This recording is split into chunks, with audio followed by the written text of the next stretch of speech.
ఈ ఏడాది మొత్తం 2024 మొత్తం వైఫల్యాలే చెందింది అంటూ BRS party working president KTR తీవ్రంగానే ఫైర్ అవుతున్నారు, ధ్వజమెత్తారు. ఒక మోసాలతో స్టార్ట్ అయింది, వంచనతోనే ముగిసింది. ఇప్పుడు 2025 కూడా మరోసారి మోసంతోనే మొదలు పెట్టబోతుందని కాంగ్రెస్ ప్రభుత్వం మొదలు పెట్టబోతుందంటూ అని చెప్తున్నారు. నిజంగా వాస్తవ పరిస్థితి చూస్తుంటే కేటీఆర్ కామెంట్స్కి అద్దం పడుతున్నట్టుగా కనపడుతున్నాయా?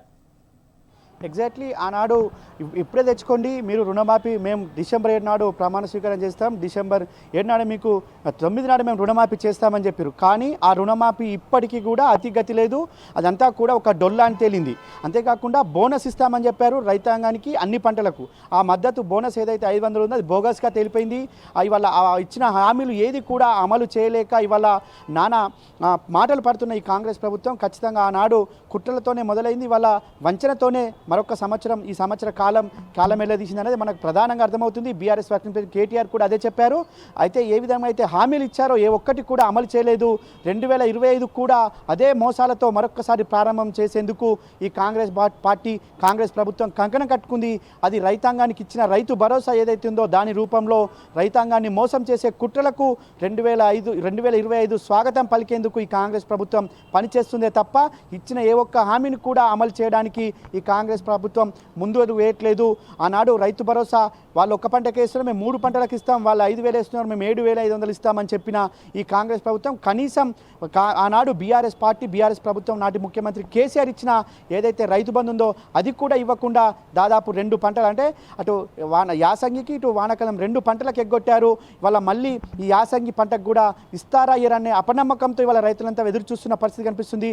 దానికి ఒక సర్వే చేస్తాం, మేము రిమోట్ సెన్సింగ్ ద్వారా సర్వే చేసి పంట వేసిన దానికి మాత్రమే మేము రైతు బంధు ఇస్తామంటే ఏ విధంగా జరుగుతుంది? ఒక పంట 9 నెలలు ఉంటుంది, ఒక పంట 2 నెలలు 3 నెలలే ఉంటుంది. అలాంటి పంటకు ఏ విధంగా మీరు క్యాలిక్యులేట్ చేస్తారు? ఏ విధంగా ఏదైతే రైతు భరోసా ఇస్తారు?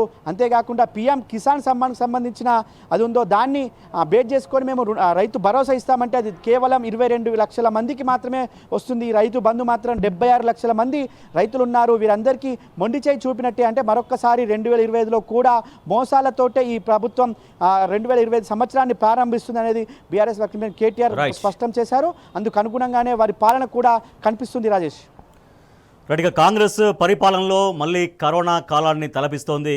తెలంగాణ రాష్ట్రం ఏర్పడినటువంటి 10 సంవత్సరాల కాలంలో ఒక కరోనా సందర్భాన్ని మినహాయించి మిగిలిన బీఆర్ఎస్ ప్రభుత్వ హయాంలో ప్రతి సంవత్సరం ఖజానాలో వృద్ధి రేటే కనిపించింది. కానీ ఒక కరోనాలో మాత్రమే ప్రపంచం మొత్తం అందువల్ల ఆ మైనస్ కనిపించింది తప్పించి ఇక మిగిలిన ప్రతి సంవత్సరం కూడా చాలా పురోగతి సాధించుకుంటూ వచ్చింది, వృద్ధి రేటు మనకు కనిపించింది. సో కరోనా సమయంలో కూడా జరిగిన నష్టం కూడా చాలా స్వల్పమే. కానీ ఇవాళ అన్ని వనరులు ఉన్నా, పరిస్థితులు బాగున్నా, యంత్రాంగం చేతిలో ఉన్నా కూడా కాంగ్రెస్ ప్రభుత్వ ఏలుబడిలో మళ్ళీ కరోనా కాలాన్ని గుర్తు చేసే విధంగా రాష్ట్ర ఖజానా ఇవాళ లోటుగా, అంటే గత సంవత్సరంతో పోలిస్తే 7% నష్టాల్లో ఇవాళ ఖజానా ఉంది. స్వయంగా కాగుకు వెల్లడించినటువంటి నివేదిక వెల్లడిస్తున్నటువంటి అంశం. మరి మళ్ళీ కరోనా నాటి పరిస్థితులకు కారకులు ఎవ్వరు అంటూ ఒక ప్రజలు ఆగ్రహం వ్యక్తం చేస్తున్నారు. ఓ పక్క 1,50,000 కోట్ల అప్పు చేసి మరో పక్క ఖజానా నష్టపరిచారంటే ఇక రాబోయే సంవత్సరాల్లో, రాబోయే రోజుల్లో కాంగ్రెస్ ప్రభుత్వం ఎట్లా రాష్ట్రాన్ని ముందుకు తీసుకెళ్తుందో అర్థం కాని పరిస్థితుల్లో ఒక ఆందోళనలో జనం కూడా ఉన్నారు.